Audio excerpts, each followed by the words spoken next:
In a fertile land known for its beauty lies a city called Pomegranate City, renowned for its pomegranate trees which were symbols of life and fertility. The people of this city lived in peace for decades, united in their hard work on the land and building their city on the foundations of solidarity and brotherhood. One day, a small group of hungry tribes seeking refuge appeared. They were known as the Mulberry tribes, as their lands were barren and their people scattered.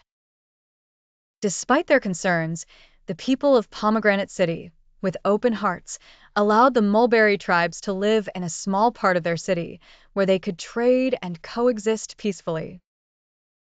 As days and years passed, the Mulberry tribes grew and expanded, gradually taking control of the city's resources. Then, on a dark night, a faction of the Mulberry tribes betrayed their pact. They sneaked into the palace of the city's ruler, Sheik Pomegranate, and killed him brutally. The next morning, the people of Pomegranate City woke up to find that their city was no longer under their control. The Mulberry tribes became the new rulers of the city. They took over the homes, looted the crops, and declared that the land now belonged to them. They imposed oppressive laws on the people of Pomegranate City, who went from being landowners to being subjugated. Anyone who tried to resist this new rule was imprisoned or tortured, and sometimes killed. The city that was once a symbol of peace turned into a realm of fear and destruction.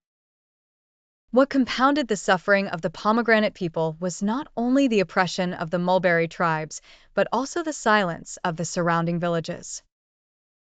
Many villages around Pomegranate City, such as Village of the Jujube and Village of the Quince, were well aware of what was happening in the city. They saw the destruction and heard about the injustice, but they chose to remain silent. They opted not to intervene, turning their backs whenever they heard the cries of the Pomegranate people. The surrounding villages preferred to watch from afar, trading among themselves, ignoring the plight of the Pomegranate people.